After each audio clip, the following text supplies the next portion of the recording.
impossible. Now I believe.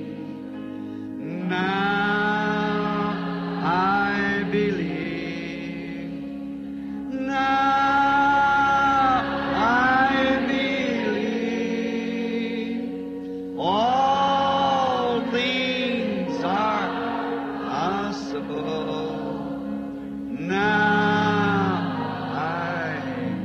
Manatili tayong nakatayo lamang pansumandali ngayon para sa salita ng Panginoon. Magsipagbukas tayo sa Amos, ang propeta Amos, sa 3 kabanata, simula sa unang talata. Nais kong pasalamatan sina kapatid na Juanita at Ana Jean at kapatid na babaeng Moore para sa napakagandang koro ng mga awiting yun. May pinaalala ito sa akin habang ako'y nakaupo sa banda roon at pinakikinggan iyon. Naalala ko, nung kasama namin sila na umaawit sa kampanya, nag-uusap kami ni kapatid na Jack. Silang mga babae ay mga munting kabataang babae pa noon. Nasa 16 pa lamang, mga nasa ganoon, kabataan pang babae. Ngayon, sa palagay ko, 5 na ang anak ni kapatid na Ana Jean at si kapatid na Juanita ay ina na ng 2 bata. At talagang papalapit na tayo doon sa paglubog ng araw, mga kababaihan, kaysa tayo noon. Mga 16 na taon nang nakalipas. Hindi na magtatagal, tayo tatawid na doon sa malulhati na panahong yan. Ngayon, sa Amos, ang 3 kabanata, basahin natin. Dinggin ninyo ang salitang ito na sinalita ng Panginoon laban sa inyo, o mga anak ni Israel, laban sa buong angkan na aking iniahon mula sa Ehipto na sinasabi, kayo lamang ang aking nakilala, lahat ng angkan sa lupa, kaya't aking dadalawin sa inyo ang inyong kasamaan. Makalalakad baga ang dalawa na magkasama, liban na sila'y magkasundo? Uungal baga ang leon sa gubat kung wala siyang nakuhang huli? Sisigaw baga ang batang leon sa kanyang yungib kung siya'y walang huling anuman? Malalaglag baga ang ibon sa silo sa ibabaw ng lupa nang walang silo sa kanya? Lulukso baga ang panghuli mula sa lupa at hindi magkakaroon ng nahuling anuman mula rito? Tutunog baga ang trumpeta sa bayan at ang bayan ay hindi manginginig? Sasapit baga ang kasamaan sa bayan at di ginawa ng Panginoon? Tunay na ang Panginoon ay walang gagawin kundi kaniyang ipinapahayag ang kanyang mga lihim sa kanyang mga lingkod na mga propeta. Ang leon ay umungal na. Sino ang di matatakot? Ang Panginoon ay nagsalita na. Sinong hindi magpropropesiya? Iukod natin ang ating mga ulo. Panginoong Yesus, ito nawang iyong salita, Panginoon, naway magkaroon kami ngayong gabi ng pakikisama sa palibot ng bahaging ito. Dalangin namin, Panginoon, na iyong ipagkaloob sa amin ang nilalaman ng naturang teksto upang kami makapagumpisa mula rito. At ito naway magbigay kapurihan sa iyo. Pagpalain po kami habang kami naghihintay, Panginoon, sa gabing ito sa iyong salita. Pagalingin mo po ang mga may sakit at ang mga may karamdaman. Iligtas po ang mga naligaw. Bigyan mo po ng kalakasan ang mga nalulupaypay, Panginoon, na nangihina na, maging sa pisikal at sa espiritual. At pagkalooban mo po kami ng isang malaking pagbuhos ng iyong presensya, sapagkat inihiling po namin ito sa pangalan ni Jesus. Amen.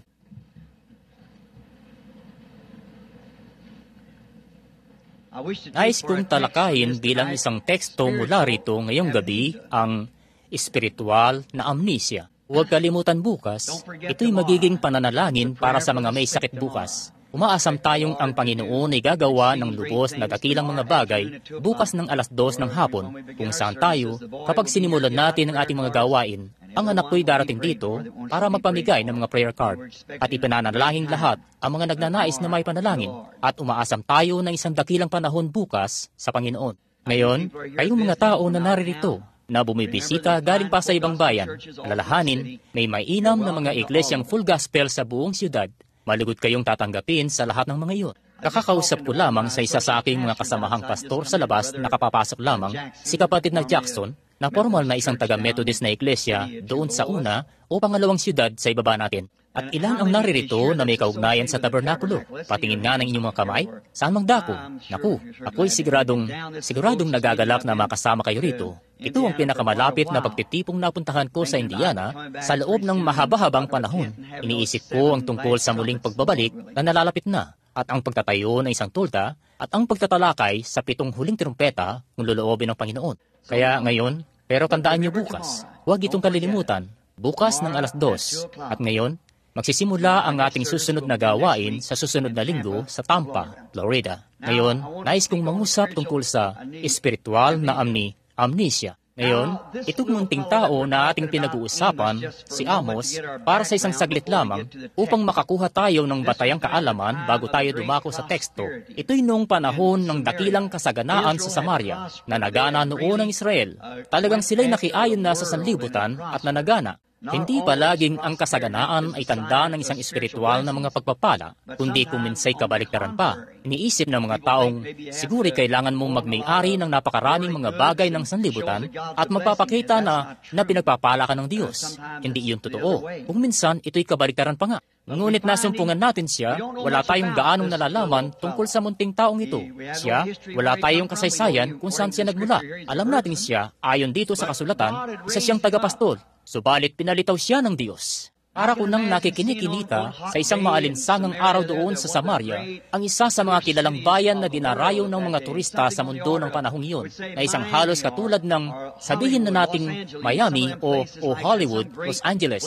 Ilan sa mga lugar na iyon na gaya niyan, isang kilalang lugar para sa mga turista.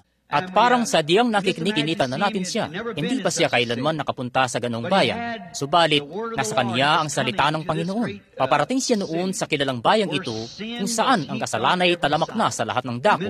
Ang mga ministro'y nagsilayo ng lahat mula sa salita ng Diyos.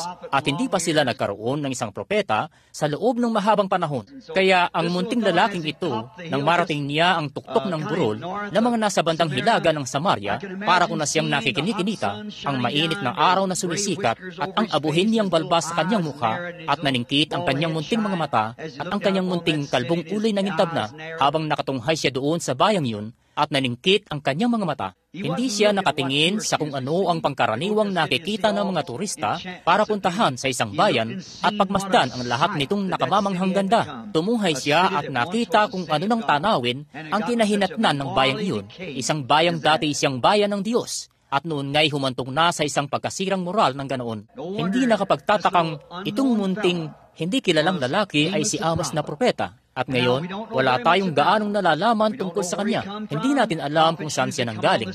Ang mga propeta ay karaniwan ng dumarating sa tagpo ng hindi kilala, lumilisan sa gayon ding paraan. Hindi natin alam kung saan sila nanggaling, kung saan sila patungo. Walang alam tungkol sa kanilang mga pinagmulan. Basta na lamang silang pinalitaw ng Diyos. Hindi siya gaanong kapansin-pansin, subalit nasa kanya ang ganito ang sabi ng Panginoon. Iyon ang pinakamahalagang bagay na tinitingnan ko. Siyempre, nagpunta siya sa Samaria upang simulan ang kanyang kampanya. Sigurado akong hindi siya nagkaroon ng pakikipagtulungan mula kaninuman. Wala siyang fellowship card mula sa alinmang denominasyon. Wala siyang mga kredensyal na maipapakita kung sa anong grupo siya nagmula. At subalit, meron siyang isang bagay. Meron siyang salita ng Panginoon para sa bayang yun. At iniisip ko, kung dadalhin kaya natin si Amos ngayon dito sa panahon natin, iniisip ko kung tatanggapin kaya siya sa siyudad natin ngayon, iniisip ko kung tatanggapin kaya natin siya, o gagawin kaya natin kung ano ang ginawa nila noon. Masusumpungan natin ang ating siyudad sa gayon ding kabulukan. At masusumpungan natin na ang kasalanan ay sadyang talamak na rin sa mga tao, gaya nito noon. At iniisip ko, kung itong munting di kilalang tao, papaano kaya niya sisimulan ang kanyang kampanya? Papaano kaya? Saan kaya siya magsisimula? Anong iglesia kaya ang kanyang pupuntahan? O sino kaya ang makikipagtulungan sa kanya? Wala siyang anumang maipapakita kung saan siya nanggaling. Wala siyang kahit anuman lang maliban sa ganito ang sabi ng Panginoon para sa naturang bayan. Nasumpungan niya silang labis na ang kabulukan at labis na ang moral na kasiraan. Isa itong matinding panahon noon.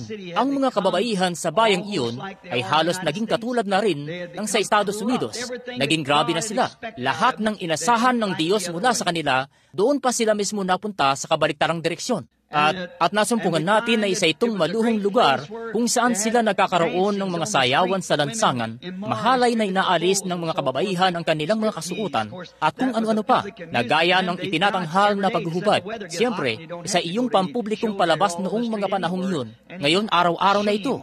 Hayaan lamang na uminit ang panahon at hindi nyo na kailangan pang magtungo sa anumang gayong palabas. Nasa lansangan na silang lahat, saan mang dako, ano't anuman, mahiya kayong mga kababaihan na gumagawa ng ganyang bagay. Hindi ba kayo nahihiya sa sarili niyo?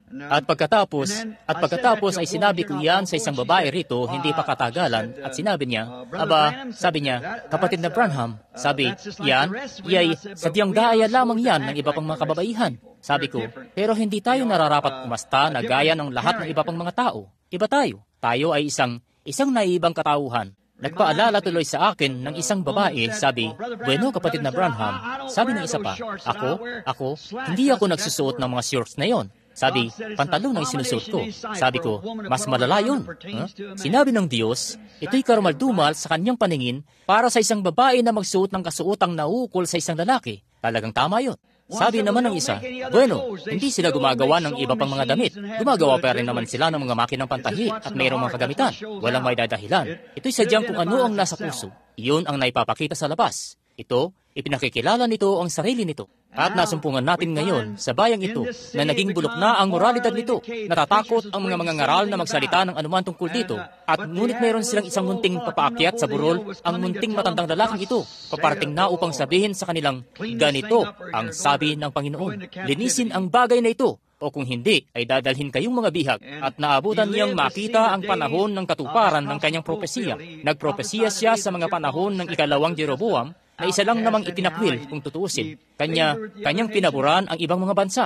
At nagpropesiya itong munting si Amos at sinabi sa kanila, sabi niya, ang mismong Diyos na inyong sinasabi na pinaglilingkuran ninyo, kanyang lilipulin kayo. At ginawa nga niya. At kung makapaparito ang kanyang tinig ngayong gabi sa Birmingham, sasaysayin nito ang gayunding bagay sa mga iglesia. Ang mismong Diyos na inyong sinasabing pinaglingkuran ninyo ay lilipulin kayo balang araw. Hindi ako nangungusap dito sa mga tagapakinig dito. Tutungo ang mga tape na ito sa buong mundo. Ngayon, tandaan, yun ay totoo. Pagkatapos ay napag-alaman niya nang makarating siya sa naturang bayan na siya, lahat ng bagay na ito, iniisip ko kung ano kaya ang kanyang naramdaman na mamasdan at makita yaong kabulukan ng mga tao ng Diyos na pinagsuguan sa kanya. Iniisip ko, kung tatanggapin kaya natin siya ngayon, kung papasok siya, tayo kaya, makipagtulungan kaya tayo sa kanya, ibibigay kaya natin sa kanya ang pinakamabuti natin, pagtutuunan kaya natin siya ng ating pansin, magsisipagsisi kaya tayo kung kanyang sabihin sa ating bumalik na sa salita ng Panginoon, at gawin ang paraang sinabi ng Panginoon na gawin nga natin. Iniisip ko kung ano kaya ang gagawin ng ating mga kapatid na babae tungkol sa kanilang putol na buhok. Hahayaan kaya nilang muling humaba ang kanilang buhok kung paparito si Amos? Ipapangaral niya ito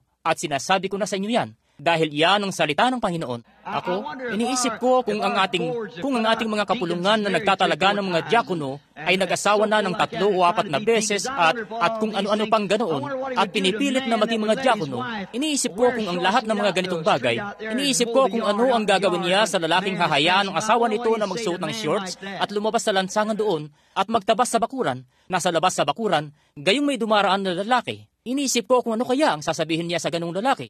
Tiyak na tutuliksain niya ito ng buong lakas niya, sapagkat nasa kanya ang ganito ang sabi ng Panginoon, at wala na siyang iba pang magagawa kundi iyon.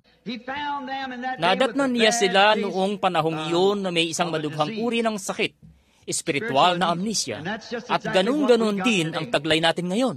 Ngayon, paano niya nalaman kung ano ang mangyayari? Paano kaya malalaman ni Amos? Una, isa siyang propeta. At ang kasunod na bagay, alam niya dahil sa sakit kung ano ang mga susuriin at malalaman na niya kung ano ang mga resulta. Kung titingnan ng isang doktor ang isang kalubhaan at makikita na ang kalubhaang iyon ay kumapit na, alam niyang wala nang nalalabi pa kundi kamatayan. Iyon na, malibang may gawin ang Diyos tungkol doon. Bueno, kapag tumingin kayo sa isang syudad at tumingin kayo sa mga tao, tumingin kayo sa isang iglesia at tumingin sa mga taong lubhanang napakalayo mula sa Diyos. Wala nang iba pang magiging pagkakasuri kundi kasalanan. At ang kabayaran ng kasalanan ay kamatayan.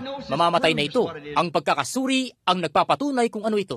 Nakita ninyo, kapag lumayo ang mga tao sa Diyos at ayaw nang makinig sa salita, wala nang paghahangad para sa salita. Kung gayoy mayroong iisang pagkakasuri rito. Ang kaluluwa na nagkakasala, ang kaluluwang yun ay mamamatay. Ang di pananampalataya ang maghihiwalay sa inyo mula sa Diyos. Talagang tama yan. Na alam niya kung ano ang sakit, kung ano ang mga resulta, kapag nakita niya ang sakit ng kasalanan na nasa bayang yun. Ngayon, itong amnesia, sinabi sa atin na ito ay isang magdudulot sa inyo na mapasa isang dako kung saan hindi na ninyo makilala ang inyong sarili. Ngayon, isa itong di pangkaraniwang bagay. Hindi ito madalas mangyari. Ngunit ang mga sanhi nito ay mula sa pagkasindak. Ito'y sino mang tao na hindi kilala kung sino sila. Matatagpuan ninyo ito sa mga digmaan kung minsan nagkakaganito ang mga sundalo, kung minsay nagkakaganito ang mga tao. Ang isa pang bagay na nagdudulot nito ay ang pag-aalala. Nagiging bunga ito ng pag-aalala. Walang anumang taglay na kabutihan ang pag-aalala. Ni katitingman, siya nga, sadyang iwasan ninyo ang pag-aalala at tanggapin ang pananampalataya. May isang nagsabi, bueno, ngayon, paano kung babarilin ka na kinabukasan? Hindi ka ba mag-aalala? Sabi ko, hindi. Sa tingin ko, hindi. Bakit? Sabi ko, walang anumang magagawa ang pag-aalala kundi palalay na ko. Bueno, anong buting magagawa ng pagkakaroon ng pananampalataya? Sabi ko, maaari akong iligtas nito. At tama iyon, kita nyo. Kaya, walang taglay na kabutihan ang pag-aalala. Ni katitingman. Subalit, taglay ng pananampalataya ang lahat ng kabutihan. Manampalataya. Ngayon, ang pag-aalala ay nagdudulot nito kung minsan. At ang isa pang bagay na idinudulot nito sa mga tao ay ang paggitna sa dalawang palagay. Magdudulot iyon ng amnesia at dadalhin kayo nito sa lugar kung saan kayo, sa totoo, ang ginawa ninyo, nawala na kayo sa inyong mga katuwiran, nawala na kayo sa inyong katinuan. Hindi ninyo kilala kung sino kayo. Hindi ninyo makilala ang inyong sarili. Makakapaglakad-lakad kayo, makakakain at lahat na. Subalit kayo, hindi nyo pa rin makilala ang inyong sarili. Nakamit ninyo ang inyong mataas na kaalamang pang-edukasyon. Kaya ninyong siya rin pinag-aralang nakamit ninyo. Subalit hindi ninyo alam kung saan ito nanggaling. Hindi ninyo alam kung sino kayo. Kung saan kayo kabilang. Amnesia yon. Gaya ng sinabi sa atin. Nakikilala tayo sa pamamagitan ng ating mga pamilya sa buhay na ito ng tao, sa pamamagitan ng pag-aasawa, at sa pamamagitan ng ating mga asawang babae ay naikakasal tayo, at ang ating pamilya ay nakikilala sa pamamagitan ng pagsasama sa ating kasal. At pagkatapos, ano ang iisipin? Paano kung mangyari sa inyo ang nakapangingilabot na bagay na ito at hindi ninyo magawang maalala kung sino ang pinakasalan ninyo, kung sino ang inyong asawang babae, alin ang inyong mga anak, sino ang inyong ama at ina?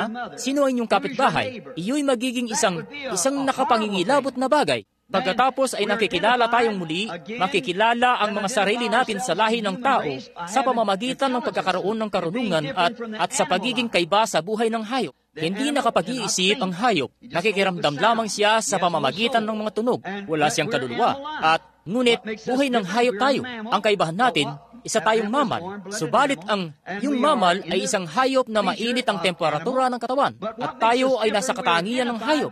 Subalit ang kaibahan natin, nakikilala tayo sa pagkakaroon ng kaluluwa. Isang budhing nagsasabi sa atin ng tama at mali. Ngayon, mayroong isang dako na kapag nagkaroon kayo nitong amnesia, ay maaari kayong matulad kay Nebuchadnezzar na iyon, na minsang itinaas ang kanyang sarili, at hinayaan siya ng Diyos na isipin na isa siyang hayop, at nanahan siya sa ilang at nanginain ng damo na gaya ng isang bakang lalaki, at ang kanyang buhok ay humaba na sa kanyang katawan na gaya ng mga balahibo ng agila, at nagkaroon siya ng puso ng isang hayop sa kanya. Kita nyo, iyon ay amnesia, sapagkat kanyang nakalimutan na isa siyang hari. Nakalimutan niya na isa siyang tao, at tinakala niya na isa siyang hayop. Kaya umasal siya na parang isang hayop, dahil nakalimutan niya na isa siyang tao.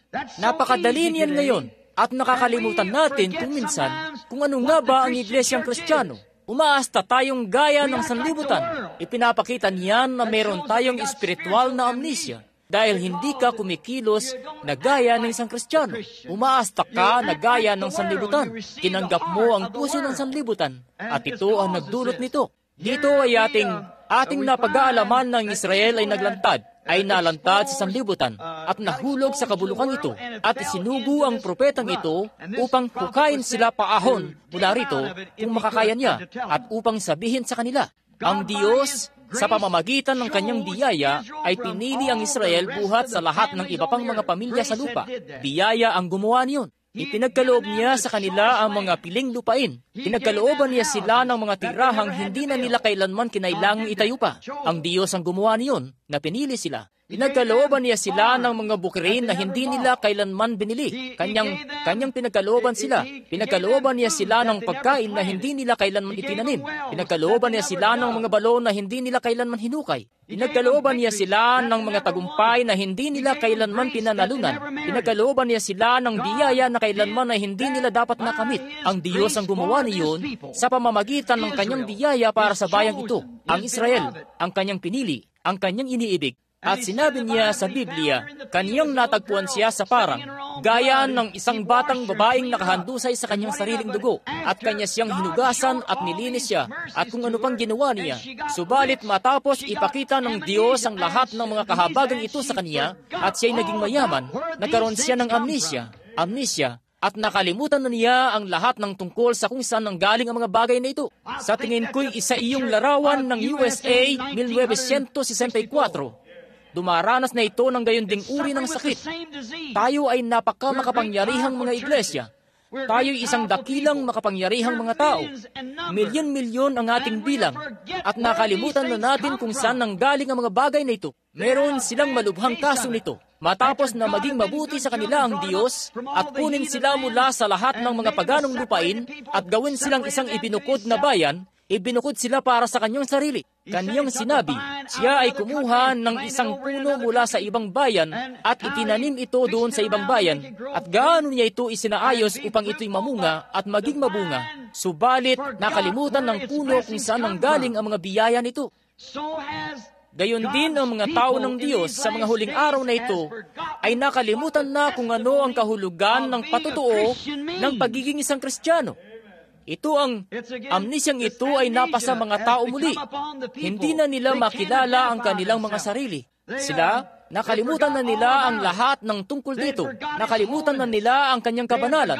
Nakalimutan na nila ang kanyang kautusan. Ang mga kababaihan naman ay namumuhay na gaya ng iba pang mga kababaihan. Ang iglesia ng Diyos at ang kanyang bayan ay dati nang laging isang ibinukod na bayan, isang tinawag na bayan, isang kakaibang bayan, isang bansang banal, isang banal na pagkasiserdote na nangagsisipaghandog ng mga espiritual na hayin sa Diyos. Ang mga bunga ng kanilang mga labi nagbibigay ng papuri sa kanyang pangalan.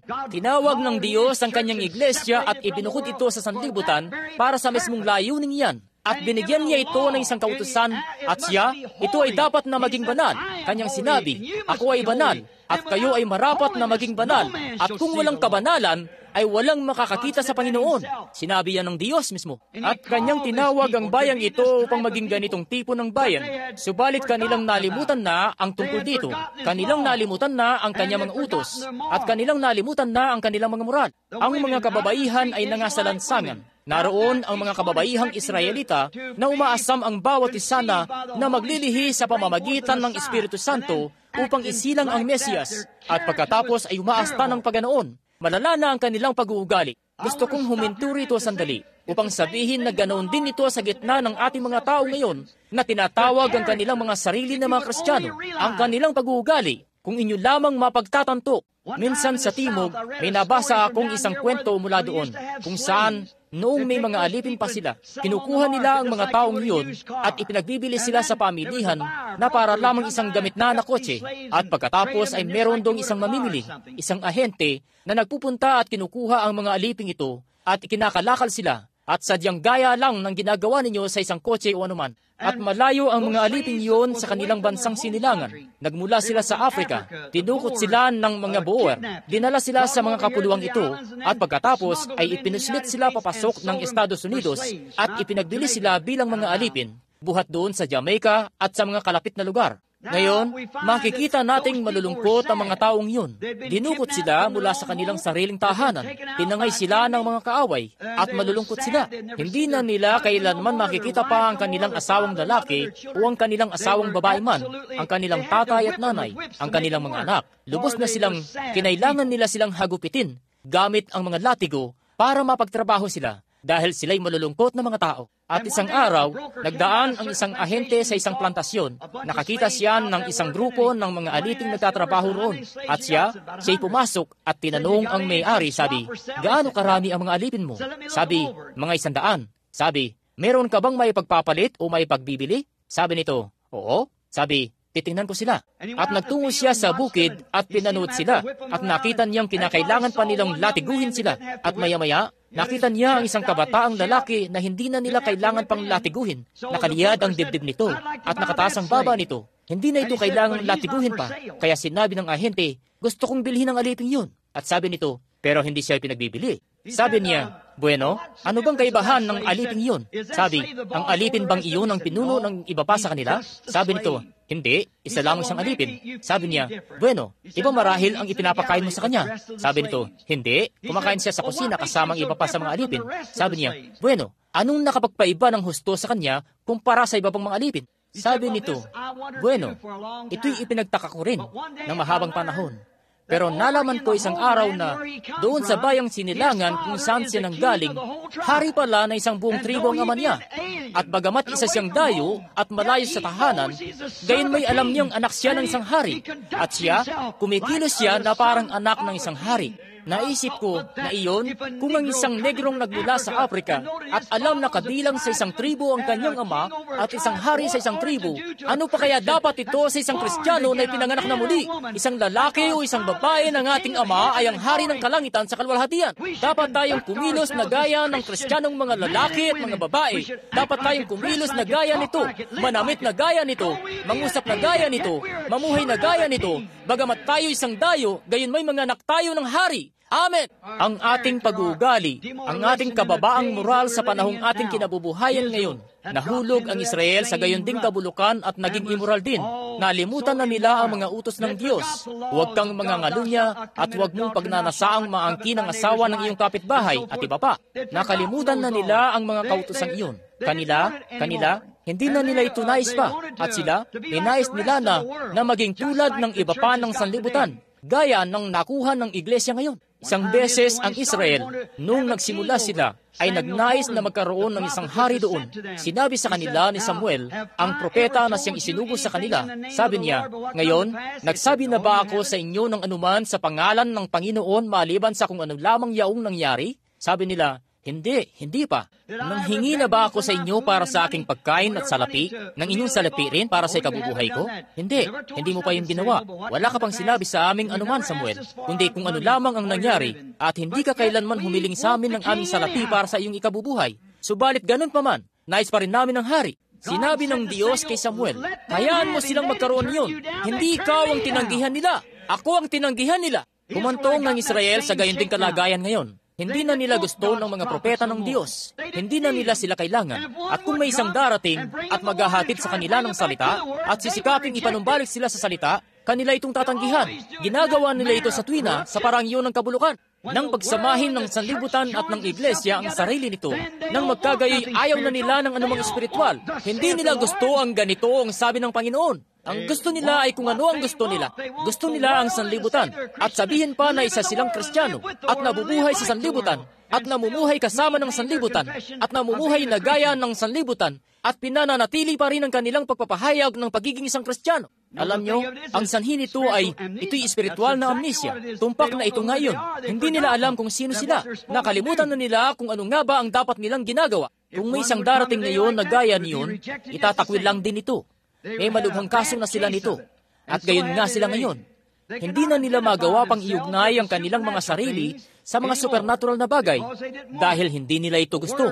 Ang salita, ang ebanghelyo, hindi nila ito gusto. Sila ay tinamaan na ng sakit na kasalanan at gustong-gusto nila iyon. Ang kasalanan ay kalugod-lugod sa pusong hindi nagbalik loob. Maganda itong tingnan sa kaisipang hindi nagbalik loob. Subalit ito'y ang daan ng kamatayan.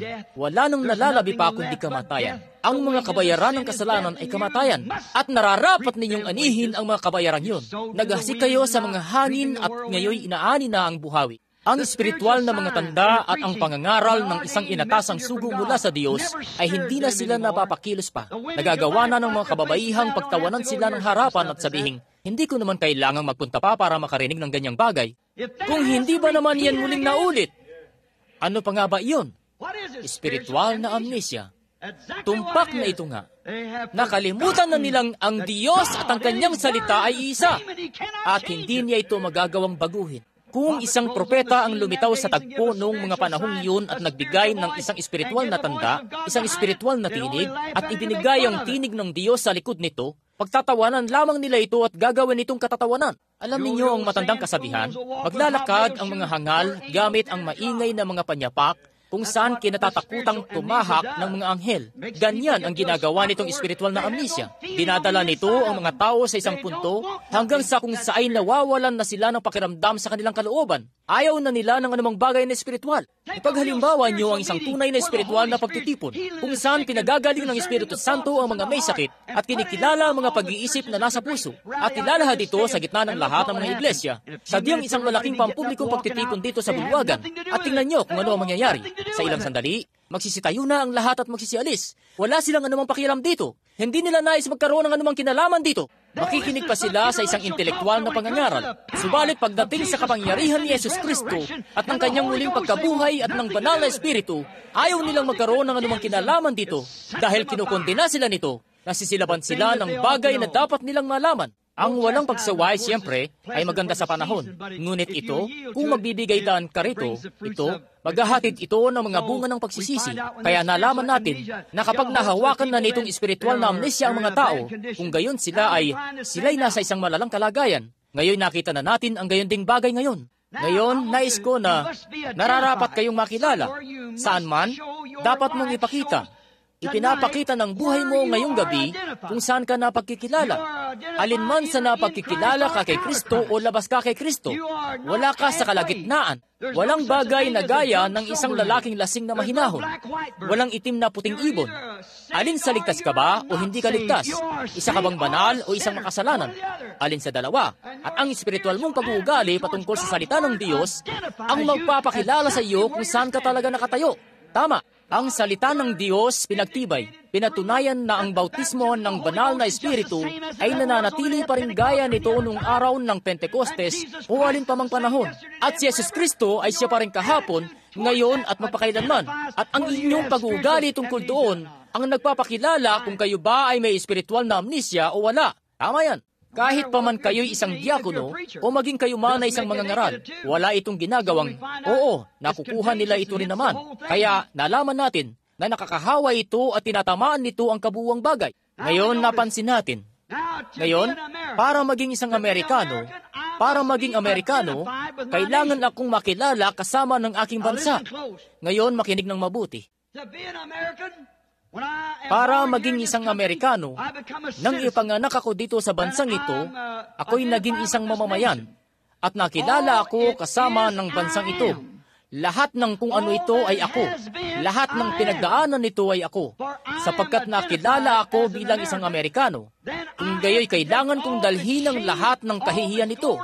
Lahat ng karangalan nito, maging anuman ito, ay ako. Sapagkat nakilala akong kasama nito. Amen. Nais kong makuha ninyo ito. Nakilala ako bilang isang mamamayang Amerikano. Kung gayon, lahat ng kung ano ito ay ako. Lahat ng kung ano ito ay ako. Dapat akong maging bahagi nito. Kailangan kung ako'y isang mamamayang Amerikano, ako ay bahagi ng Amerika. At lahat ng kung ano ito ay ako. Hindi ko ito kailanman dapat kalimutan. Kung gusto kong manatiling isang tunay na mamamayang Amerikano, nararapat kong tandaan na ako ang kung ano ang aking bansa. Sapagkat nakilala akong kasama ng aking bansa. Ang kalimutan siya, o ang lumaban para sa kanya, o ang mamatay para sa kanya, o ang manindigan para sa lahat ng kanyang pinaninindigan, nararapat akong manindigan para dito. Kung ano ang aking bansa ay ako. Kung ano ang pinaninindigan nito, maninindigan ako para dito. Upang maging isang tapat na Amerikano, magiging handa akong mamatay para dito, makipaglaban para dito, manindigan para dito, gawin ng anumang kailangan, bahagi ako nito. Hindi mo ito masasaling nang hindi mo ko sinasaling. Kapag nagsabi ka ng isang bagay na laban dito, sinabi mo ito laban sa akin, sapagkat isa akong Amerikano. Ang sabihin nito laban sa iyo bilang Amerikano, at kung ano ang sabihin nila laban sa bansang ito, ay sinabi nila laban sa iyo, sapagkat bahagi ka nito. Huwag na huwag ninyong kalilimutan yon. Kapag nakalimutan ninyo, kung gayo'y nagka-amnesia na kayo, sigurado nga. At tandaan, hindi na kayo mamamayan pa ng Amerika kung hindi ninyo kayang maging bahagi nito. Nararapat ngang maging bahagi kayo. Kung ano ang pagka-Amerikano, nararapat din namang maging kayo. I must be partakers of her. Nararapat akong makibahagi sa Kanya. Ito ang bansa ko. Nararapat akong makibahagi sa Kanya. Kung ano siya, ay ako. Kita nyo? Kung ano siya noon, ay ako. Maging ano man siya noon, ako pa rin kung ano siya. Upang maging isang Amerikano, dumating ako noon sa Plymouth Rock kasama niya, kasama ng mga ninuno. Kinailangan ko, bahagi niya ako. Naglakbay akong kasama noon ni Paul Revere upang babalaan siya hinggil sa mga panganib sa kanya. Kung ako isang tunay na mamamayang Amerikano, dumating ako noon sa Plymouth Rock, naglakbay akong kasama noon ni Paul Revere upang babalaan siya hinggil sa panganib sa kanya. Nauunawaan niyo na ba kung ano ang ibig kong sabihin ngayon? Tinawid ko noon ang nagyeyelong Delaware, kasama ni George Washington, nakasama ang kanyang mga nakayapak na mga sundalo. Naroon ako, sapagkat nakilala akong kasama ng bansang ito. Ang ginawa niya roon ay bahagi ko. Ang ginagawa ko ngayon ay bahagi niya. Nakilala akong kasama noon ni Washington doon sa Delaware. Tumayo akong kasama ni Stonewall Jackson, gayong ang kalamangan na matalo siya ay napakalaki. At kanilang itinanong, paano mo nagagawang tumindig na parang isang batong pader, gayong malaki ang kalamangan na matalo ka? Ang munting kining lalaking may asul na mga matay isinipa ang kanyang bota dito sa alikabok. Sabi niya, hindi ako umiinom ng tubig hanggang sa mapasalamatan ko muna ang makapangyarihang Diyos para dito. Kinakailangan kong tumindig na gaya ng isang batong pader kasama niya. Tumayo ako roong kasama ni Stonewall Jackson. Upang maging Amerikano, ako'y nakilalang kasama niya at ng kanyang paninindigan. Tinatawid ang Delaware, nakipagbaka sa mga labanan. Itinaas ko ang bandila. Kasama nila ako noon ng kanilang itaas ang bandila sa Guam. Matapos na ibigay ng libu-libong mga Amerikanong sundalo ang kanilang buhay at lang tumakbo patungo doon ang munting grupong iyon at itaas ang bandila, nakilala ako sa pagtataas ng bandilang iyon. Bawat isa sa atin, lahat ng mamamayan ng Amerika ay nakilalang kasama ng bandilang iyon na nakawagayway doon sa Guam. Nang marinig ko na nailagay na nila ang bandila doon, umagos ang luha sa mga pisngi ko. Ako iyon! Kayo iyon!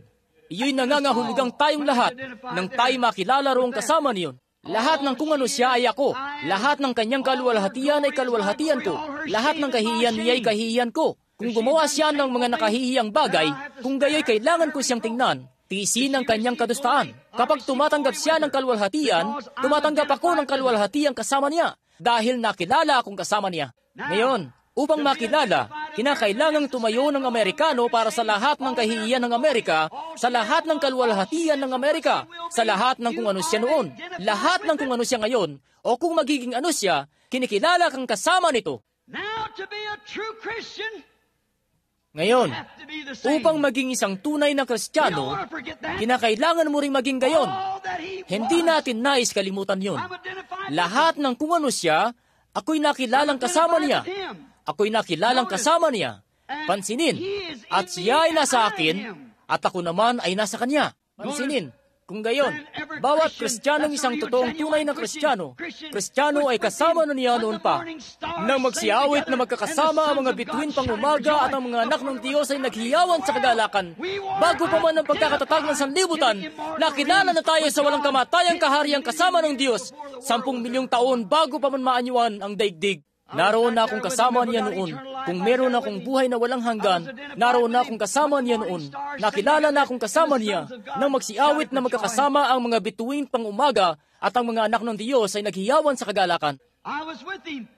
Kasama niya ako nang kanyang tawagin si Abraham sa edad na 75 taong gulang at ang kanyang asawa ay 65 na at sinabi sa kanyang sila'y magkakaanak. Kasama niya ako nang manindigan siya sa ganito ang sabi ng Panginoon. Magkakaanak ako. Tumayo akong kasama niya. Lahat ng iba pang Kristiyano ay tumayong kasama niya. Ako'y kasama niya nang dumating sa kanya ang mga tukso. Ako'y kasama niya nang magtungo siya roon sa ituktok ng bundok upang ihandog si Isaac. Ako'y kasama niya nang lumitaw yaong lalaking tupa. Kasama ako ni Jose noon nang siya itakwil ng kanyang mga kapatid. Dahil siya ay espiritual at ang iba pa sa kanila ay karnal. Kasama niya ako nang mabatid niya ang kadustaang kailangan niyang tiisin mula sa kanyang sariling mga kapatid. Kung ano siya ay ako, kung ano ako ay siya, sapagkat tayong lahat ay isa kay Kristo Jesus. Ako'y kasama ni Jose sa kanyang yungib, hukay. Kasama niya ako nang siya'y mapunta sa kanang kamay ni Faraon. Kinakailangan ninyong makilalang kasama niya. Ako'y kasama noon ni Jacob ng gabing iyon nang makipagbuno siya buong gabi sa anghel. Ako'y nakipagbuno rin mismo. Alam ko kung ano ang kanyang pinagdaanan. Kaya nakipagbuno akong kasama ni Jacob ng mismong oras na nakipagbuno siya, sapagkat kapatid niya ako. Kasama ako noon ni Moises nang pumaroon siya sa Ehipto. Kasama ako ni Moises doon sa may nagliliyab na palumpong. Kung isa kayong Kristiyano, kayo'y nakilalang kasama ng mga tauhang yon sa Biblia. Huwag niyong kalimutan yon. Ako'y kasama noon ni Moises nang ang buong bayay tumalikod na sa kanya. Kasama ako ni Moises nang tawirin niya ang dagat na pula. Nang kanyang itaas ang kanyang kamay at lumakad pasulong at bumuka ang dagat na pula, nakilala ako kay Kristo noon mismo at kasama ako ni Moises ng oras na iyon. Naging anuman ang bawat Kristiyano, naging anuman ang lahat ng mga mananampalataya, ang bawat mananampalataya ngayon ay nakilalang kasama ng mismong taong iyon. Maging anuman ito, nararapat kayong mayugnay. Huwag niyong kalimutan yan. Kapag nakalimutan ninyo, kayo nagkaroon ng espiritual na amnesia. Nalimutan na ninyo kung sino kayo. Ngayon nakilalang kasama niya, kasama ni Moises, ng kanyang tawirin ng dagat. Ako'y kasama noon ni Elias noong panahon ni Ahab, nang kailanganin nilang gumawa ng pasya kung sino ang kanilang paglilingkuran, ang Diyos ba o si Balaam. Kasama niya tayo noon sa bundok ng Carmel, nang kailanganin niyang gawin ang kanyang pasya, sapagkat tayo nakilala sa katawan ng siya ring Diyos na pinagkilanlan sa Kanya. Kaya kung tayo nakilalang kasama sa katawang iyon, kung gayo'y dapat nating alalahaning, naroon tayong kasama niya. Ganun nga. Ngayon, kasama ako noon ni David nang itakwil siya ng kanyang sariling mga kapatid. Ako'y kasama noon ni David. Kayo rin naman, kung kayo isang Kristiyano, kinakailangan ninyong makilala sa pagtatakwil sa Kanya. Kasama ako noon ng mga anak na Hebreo sa nag-aalab na hurno, nang ang apoy ay hindi sila magawang tupukin dahil sa presensya ng ika-4 na tao. Kasama ako noon ni Daniel sa lungga ng mga leon. Nakilala ko roon sa loob nang kilalanin siya ng anghel ng Panginoon doon sa loob. Lubos akong nakatitiyak na kasama niya ako noon sa Kalbaryo. Kinakailangan akong makilalang kasama niya sa Kalbaryo. Kinakailangan kong maparoon sa isang dako na hindi lamang kung saan ako rin na may kasama niya sa Kalbaryo. Namatay din akong kasama niya sa Kalbaryo. Bawat Kristiyano ay kinakailangang mamatay ng kasama niya sa Kalbaryo. Kung hindi kayo namatay na kasama niya sa Kalbaryo, hindi kayo maaari maging sa Kanya. Naroon ako nang mamatay siya. Namatay akong kasama niya. At pagkatapos ay kasama niya ako nang siya'y bumangon mula sa mga patay. Bumangon ako noong umaga ng muling pagkabuhay kasama niya. Sa pagkabuhay na maguli, anuman ang kanyang ginawa, ako'y naroon mismong kasama niya noon. Ganon din ang bawat mananampalataya. At ngayon, ako'y nakaupo ng kasama niya sa makalangit na mga dako kay Kristo Jesus, na ang lahat ng kapangyarihan ng impyerno ay nagatina sa pamamagitan niya. Ang bawat mananampalatayang Kristiyano ay naupo rin naman gayon, dahil kinakailangan ninyong makilala. Ngayon, nasumpungan ko ang sarili ko sa huling mga araw na ito, nakasama ang karamihan sa mga nagsisisampalatayang mga Kristiyano na nakilala sa kanyang ministeryo. Siya ay siya pa rin kahapon, ngayon at magpakailanman. Nasumpungan ko ang sarili ko sa panahong ito na nakilala sa kanyang ministeryo. Nasumpungan ba ninyo ang sarili ninyo sa gayong paraan? Nananampalataya rito, lumalakad na kasama nito?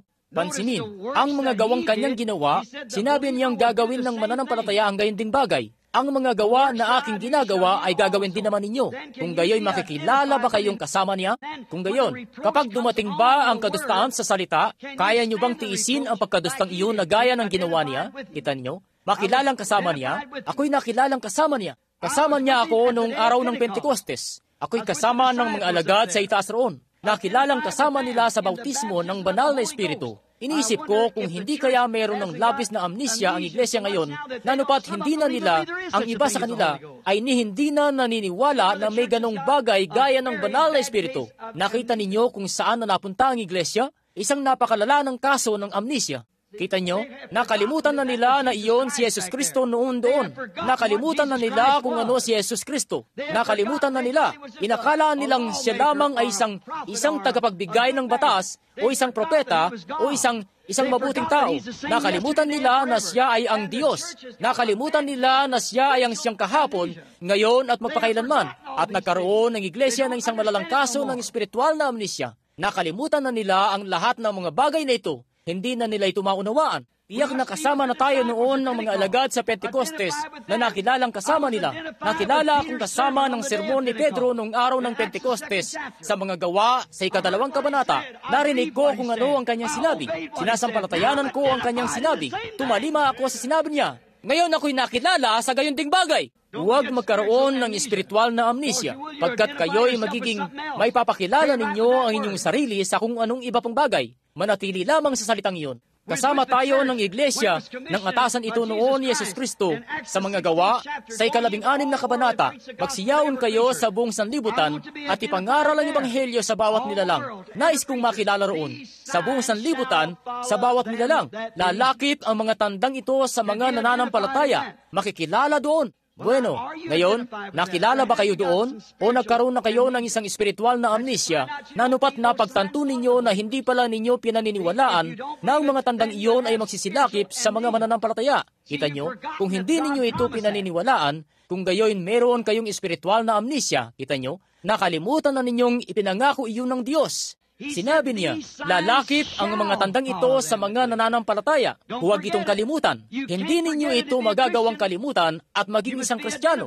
Kinakailangan ninyong makilalang kasama nito. Kinakailangan ninyong makilalang kasama ng San Juan sa 14 na kabanata, sa 12 talata, ang sumasampalataya sa akin, ang mga gawa na aking ginagawa, ay kanya rin namang gagawin.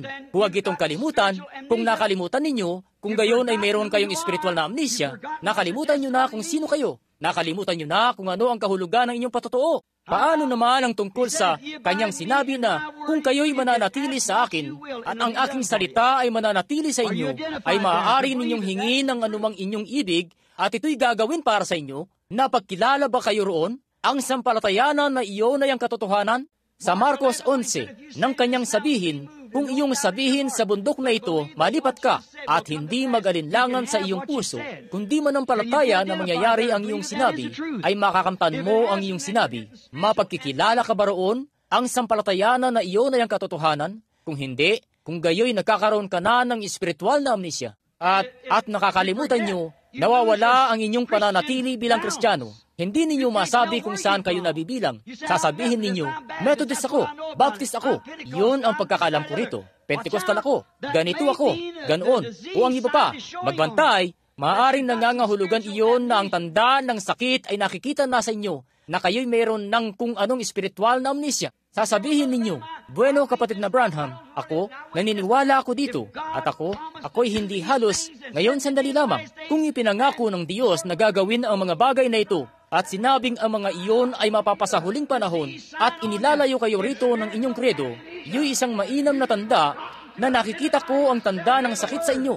Ito'y espiritual na amnesia. Nakalimutan ninyong kilalanin ang inyong sariling kasama ang salita. Sasabihin nyo, hindi ako naniniwala na gumagaling ang mga may sakit. Meron kayong espiritual na amnesia. Sasabihin nyo, hindi ako naniniwala sa bautismo ng banal na espiritu. Espiritual na amnesia. Sasabihin nyo, hindi ako naniniwala na ipinangako ng Diyos na gagawin ang mga bagay na ito sa mga huling araw, kung gayoy nakinig ka sa isang kredo o sa kung anong doktrina. Sa halip na sa Biblia, meron kang espiritual na amnesia. Hindi mo alam kung saan ka nabibilang kung gayon. Nagpapahayag kang isang Kristiyano at itinatanggi ang salita. Dinadala ka mismo pabalik sa espiritual na amnesia, kita nyo? Hindi mo alam kung saan ka nakatayo. Meron kang espiritual na amnesia. Hindi mo kayang kilalanin ang iyong sarili sa mga kasulatan. Kinakailangan ninyong makasama sa mga alagad. Kinakailangan ninyong makasama sa buong kasulatan. Kasama ng iglesia nang ito'y atasan. Ngunit ngayon, ng atasan ng iglesia, magsiyaon kayo sa buong sanlibutan at ipangaral ang ebanghelyo. Lalakip ang mga tandang ito sa mga nananampalataya. Iyon ang iniatas sa kanya. Ngayon, mayroon silang iyon ang atas. Ngunit nagkaroon na sila ng isang malalang kaso nitong espiritual na amnesia. Sadyang gaya ng nakuha ni Eva doon, sa kanya, doon sa halamanan isang araw. Ngayon, siya'y gaya ng Israel na dumaranas ng ganong ding sakit. Isang allergy mula sa isang pagkaing pang-seminaryo na magdudulot sa inyo ng espiritual na amnesia. Kumuha ka ng pagkaing pang-seminaryo at magkakaroon ka ng allergy. At pagkatapos, bigla mo na lang malalaman, nagkaroon ka na pala ng amnesia na talagang malubhana. Hindi ka na naniniwala sa anumang sinasabi ng Biblia. Iyon ang problema sa iglesia ngayon. Iyon ang problema kaya hindi natin magawang magkaroon ng revival ngayon. Iyon ang problema sa mga tao ngayon. Lubos na silang nalulong sa mga alab ng lahat ng bagay at bawat ismo na maaaring lumitaw hanggang sa hindi na nila alam kung ano ang tama at mali. Tumpak nga. Hindi na niya maalala ang kanyang Panginoon. Hindi na niya maalala ang kanyang salita. Hindi na niya maalala ang pangako. Sadyang iyon ang problema sa Israel nang dumating sa tagpo si Jesus. Hindi nila maalala na isang birhen ang maglilihi. Hindi nila maalala na sinabi ni Moises, ang Panginoon ninyong Diyos ay magpapalitaw ng isang propetang tulad ko. Nagkaroon na sila ng espiritual na amnesia. Yun nga ang eksaktong kinahantungan ng iglesia ngayon. Sinabi niya, mangyayari sa mga huling araw na ang mga bagay na ito ay magaganap na nakikita nating nagaganap at nakaupo ang iglesia na kasing patay ng alas 12. Ano ba yun? Espiritual na amnesia. Tinatawag natin ang ating mga sarili na Pentecostes at hindi magawang kumilala at hindi makilala ang ating sarili sa salita, gayong ito'y ipinangaral sa kapangyarihan ng muling pagkabuhay ni Kristo.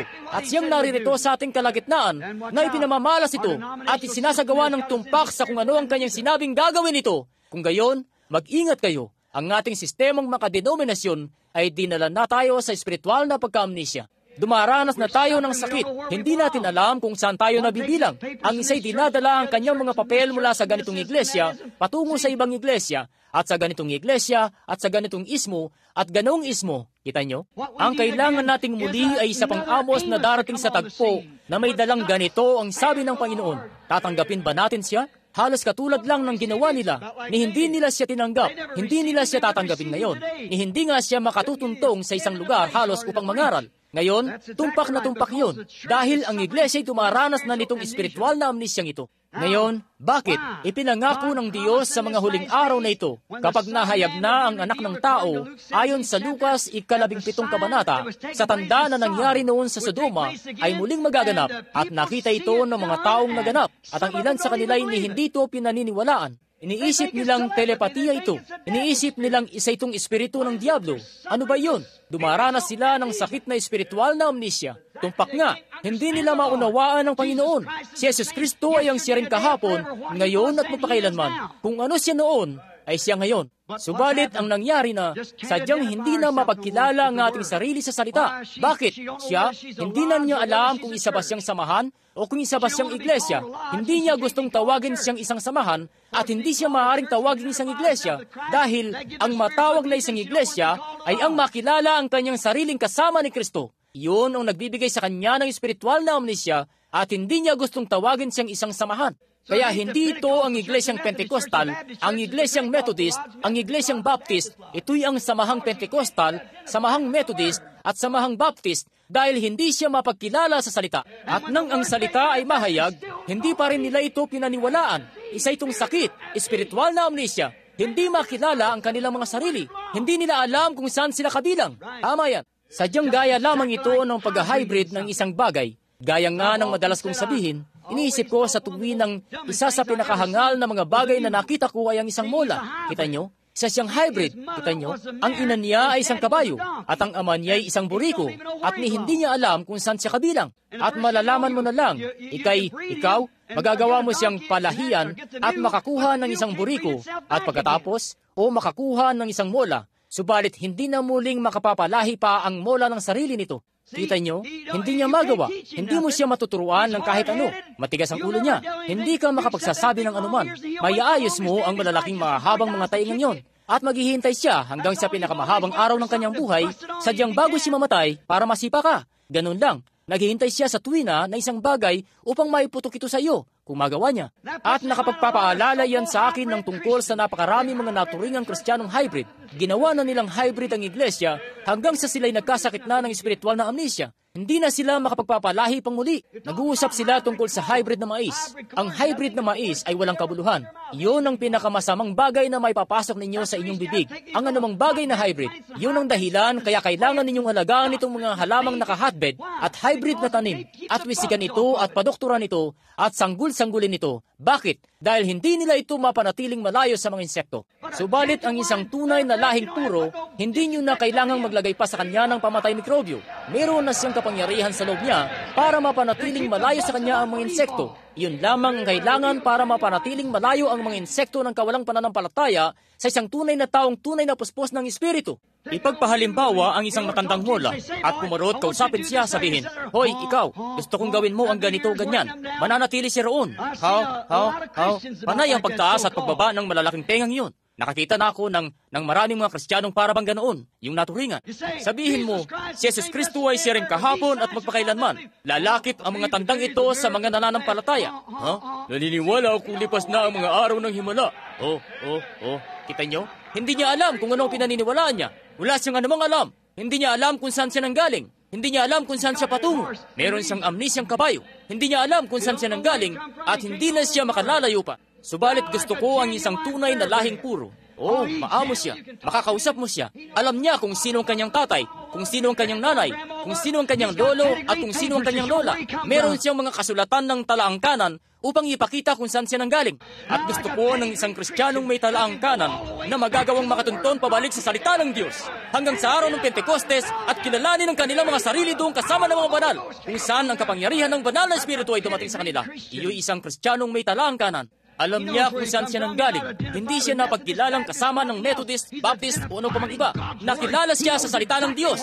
Alam niya kung saan ang mismong kinatatayuan niya. Ang maharlikang dugo ng kanyang ama ay dumadaloy sa kanya. Ang dugo ni Jesus Kristo. Nalalaman niya kung ano ang ginagawa nito. Sinasampalatayanan niya ang bawat salita. Kumikilos ang Diyos sa pamamagitan niya at kinukumpirma ito sa pamamagitan ng mga tanda na kanyang ipinangakong lalaki. Wala siyang kahit anong espiritual na amnesia. Isa siyang tunay na lahing puro. Gusto ko iyon. Ngunit ang iglesia sa ngayon ay nagkaroon ng isang malalang kaso ng espiritual na amnesia. Hindi nito alam kung saan ito nakabilang. Nakalimutan na nito ang lahat ng tungkol dito. Nakalimutan na ang lahat ng mga bagay na ito na nagpapaging iglesia rito. Ano ba ang sa ating lubos na nagpayaman na gaya natin ngayon? Napunta na itong muli sa kalagayan ng Laodicea. Bumalik doon sa kalagayang pagkamayaman gaya ng Israel noon. Nung ito'y dukha pa at kailangan magtiwala sa Diyos para sa lahat ng bagay na magagawa nito, lahat ng bagay na nakamtan nito, pinagtiwalaan nito ang Diyos. Pagkatapos, ang Diyos ay kasama nito, at ito'y espiritual at sumulong. Subalit, nang yumaman na ito, heto kung ano ang nangyari. Itinayo ang kanilang mga bayan, at ang mga kababaihan nila ay naging immoral. Pinahintulutan ito ng kanilang mga kalalakihan.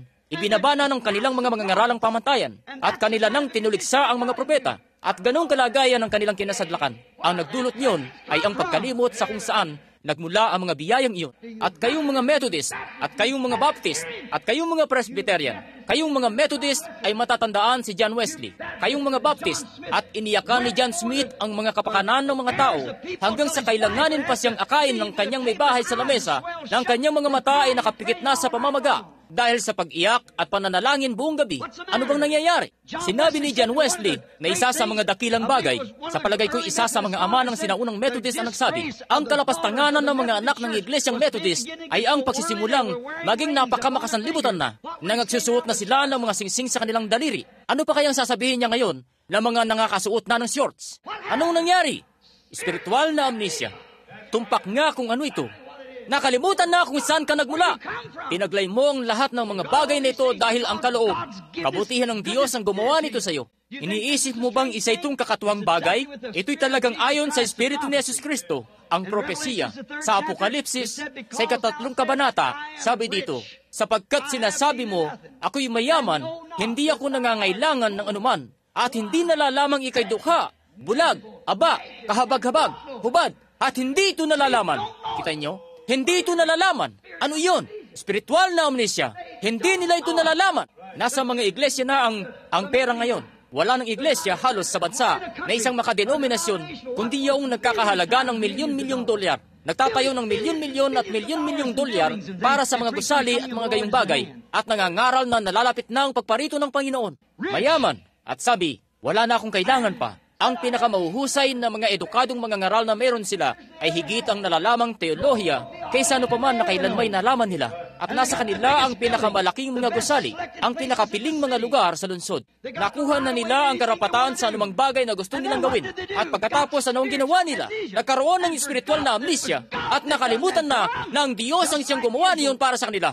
Gaya ng Israel. At nagpropesiya ang Biblia. Isinugo ni Jesus Kristo ang kanyang anghel kay Juan at sinabi na itong huling kapanahunan ng iglesia ay magkakaroon nitong espiritual na amnesia. Sila ay aba, alalhanin, inaakala nilang sila'y bigatin, inaakala nilang may kung anong meron sila. Subalit sinabi niyang sila'y kahabag-habag, aba, dukha, bulag, hubad, at hindi ito nalalaman. At wala nang anumang paraan para pagsabihan sila. Ngayon, kung narito sa lansangan ang isang lalaki na naging kahihiyan o isang babae na hubad na sa lansangan, bulag, nagiging isang kahabag-habag na anyo ang mapasaganong kalagayan. Ngunit gayon man, Kung nasa tamang pag-iisip sila, alam kung sino sila, na isa silang tao at dapat sanay may suot na damit. Bueno, lumabas kayo roon. Sila'y mga tao na dapat sanay na pagkikilanlan sa lahi ng tao at naroon na aba, kahabag-habag, bulag at hubad. At pumaroon kayo sa kanya sabihing, kapatid na lalaki, nakahubad ka. Ngayon, heto, ako si doktor na ganito at ganoon, pakialaman mo na lang ang sarili mo. Sinasabi ko na sa iyo, kaanib ako sa ganito at ganoon. Wala kang anumang pakialam, ikaw na holy roller, para pagsabihan ako ng kahit ano. Sabihin sa kanila na mali para sa lalaki na gawin ang ganito at para sa mga tao na gawin ang mga bagay na kanilang ginagawa. At ipapaalam nila sa inyo na malawak ang pangunawa ng kanilang mga ngaral. Kita nyo? Ano ba ito? Ito'y nakalimutan na nila ang mga utos ng Panginoong Yesus. Pagkatapos hayaan siyang bumaba at gumawa ng mga tanda at mga kababalaghan na kanyang sinabing gagawin niya. Hindi nila ito gustong paniwalaan. Ito'y espiritual na amnesia. Kita nyo? Nakalimutan na nila at sila'y hubad at hindi ito nalalaman. Hindi ito napagtatanto. Niisip nila, basta dahil kaanib ako sa iglesia, yun lang ang mahalaga.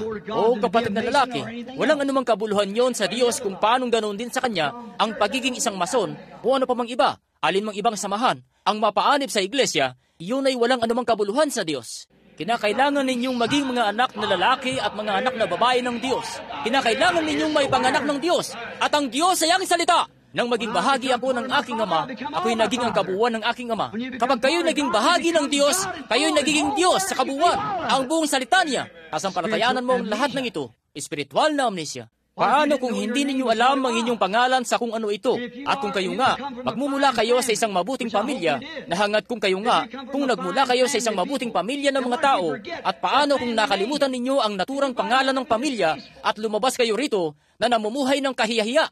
Sasabihin nila, hindi ba't Jones ang apelyido mo? O kung ano man ito, naku, hindi ko alam kung sino ako. Kita nyo? Siya nga, kita nyo?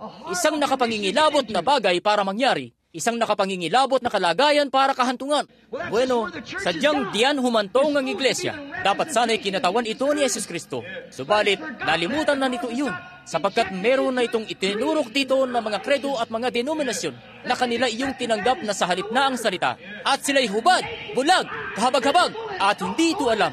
At walang anumang paraan para pagsabihan sila. Maaaring hindi na ako muli pang mapunta sa Birmingham. Subalit ito ang isang beses na kanilang maririnig ito. Kita nyo? Kita nyo? Tama. Ako lang, wala akong pananagutan sa anumang bagay, kundi sa paghahasik lang ng binhi. Itinidirekta ito ng Diyos sa lupa kung saan ito nararapat magtungo. Nakalimutan na. Oo, nakalimutan na nila ang salita ng pangako. Nakalimutan na nila. Nasa ganong uri ng kalagayan noon ng Israel nang dumating si Jesus. Nakalimot na ito. Tumingin sila. Oo, sinabi nilang naniniwala silang mayroong darating na isang Mesyas. Subalit nang dumating ang Mesyas at ipakilala ang kanyang sarili sa pamamagitan ng salita, napakarami na nilang mga salit-saling sabi hanggang sa gawin na nilang walang kabuluhan ng salita ng Diyos. At nangako si Jesus, sadyang bago ang huling panahon, gaya ng sa Sodoma noon, ay magiging gayon din ito. At ito'y magiging isang napagkilanlan at lubhanang nakabase sa tradisyon ang mga tao hanggang sa gawin na nilang walang kabuluhan ang pangako ng Diyos sa pamamagitan ng kanilang tradisyon. Espiritual na amnesia. Espiritual na amnesia kung ano nga ito talaga. Kita nyo? Nakalimutan na nila ang mga bagay na ito. Oh, kaanib ako sa ganito. Ako, ginawa ko ang ganito. Nagsayaw na ako sa espiritu. Ginawa ko ang ganito. Bueno, naku. Wala itong anumang kinalaman dito. Wala talaga. Paano kayo magiging isang Kristiyano at itatanggi ang salita? Hindi ninyo ito magagawa. Ang Diyos ang salita. Kung ang salita ay nasa inyo, kayo at ang salita ay iisa. Lahat ng salita ay ikaw. Amen. Kung nabubuhay ako sa henerasyong ito, kung ano ang bahaging ito ng salita na ipinangako para sa henerasyong ito, kinakailangan kong maging gayon. Kung ako'y magiging isang Kristiyano, kinakailangan kong mapagkilanlan kasama ng lahat ng ipinangangaral at pinaninindigan ng Biblia. Hallelujah! At tawagin din naman ako isang holy roller, gayunman, at religyoso talaga ang pakiramdam ko ngayon. So nga po, kinakailangan kong makilala kasama ng lahat ng bagay na sinasabi ng Biblia.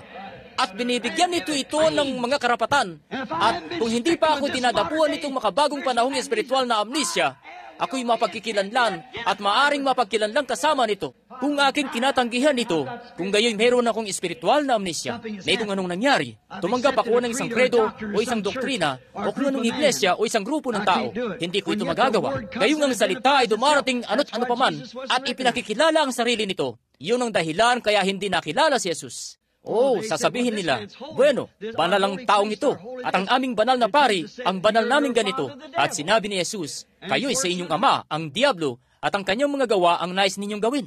Alam niyo bang si Cain ay naghandog ng isang mabuting hain din naman? Tapat siya, nagtayo ng isang altar, lumuhod at sumamba, at naghandog ng isang hain at nanalangin sa Diyos. At kung ang Diyos ay yun lamang ang inihingi na kayo ay umanib sa iglesia at magkaroon ng altar at magbigay ng inyong ikapu at magsimba at ang mamuhay ng isang mabuting buhay, kung yun lamang ang kanyang inihingi, hindi siya makatwiran noon sa paghatol kay Cain, pagkat ganoon din mismo ang kanyang ginawa. Siya nga po, tumpak nga. Ngunit ang relihiyon ay nangangahulugang isang pantakip at hindi kayo matatakpan sa pamamagitan ng inyong sariling mabubuting gawa. Meron lamang nag-iisang bagay na tatanggapin ng Diyos at iyo'y ang dugo ni Yesus Kristo. Iyon lamang ang tanging pantakip. Maliban pa doon, kung inyong sasabihin, tuparin ang kredo, espiritual na amnesia. Iyon ang nangyari. Ngayon pansinin. Nakalimutan na nila ang salita na para sa kanila. Nakalimutan na nila ang Biblia. Nakalimutan na nila ang pangako. Pinipilit nilang mamuhay sa isang nakasisilaw na liwanag ng kung ano noon ang Methodist, kung ano noon ang Baptist, kung ano noon ang kung sino pang iba. Narito ang pangako ng panahong ito at ipinangungusap ito ng Diyos sa pamamagitan ng kanyang salita at muling kinukumpirma at pinapatunayang ganoon nga ito. At hindi pa rin nila ito pinaniniwalaan. Espiritual na amnesia. Talagang tama yan. Lubos na mga may amnesia. Lubusan ng hindi ito pinaniniwalaan. Isang sundalong Pranses, kinuwentuhan ako ng isang munting kwento bago tayo magtapos. Hindi ko alam na gano'n na pala kalalim ang gabi at meron pa akong mga 10 painan ng mga tala rito na natira. Sa ibang pagkakataon na ito talakayin.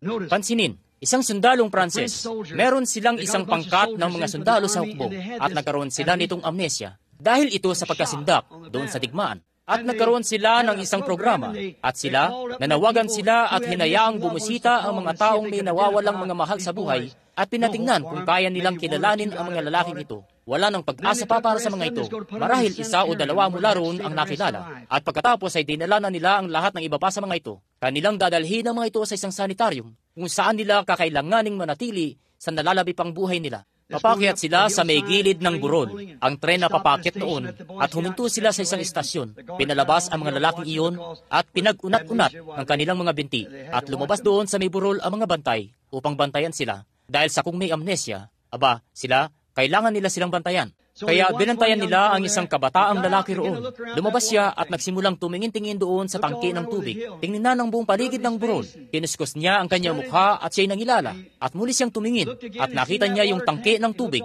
Tumingin siya sa buong paligid ng istasyon at nagsimula siyang maglakad. Sa halip na pigilan siya ng bantay, sinundan siya nito. Nagtungo siya sa ituktok ng burol, bumaba sa isang makipot na daanan, lumiko sa kanan at umakyat doon sa isa pang maliit na burol at nakarating sa isang munting dampang kahoy. Tumingin siya, palabas doon sa portiko, isang matandang lalaking may tungkod sa kanyang kamay ang lumabas at yumakap sa kanya. Sabi, "Anak ko, alam kong babalik ka." Ang sabi nila sa akin ay patay ka na raw, pero alam kong babalik ka. At bumalik sa kanyang sarili ang naturang lalaki, nawala na sa kanya ang kanyang amnesia. Nakikilala na niya kung sino siya, alam niyang ama niya yun. Oh, sundalo ng krus na sinindak sa napakaraming pagsasanay.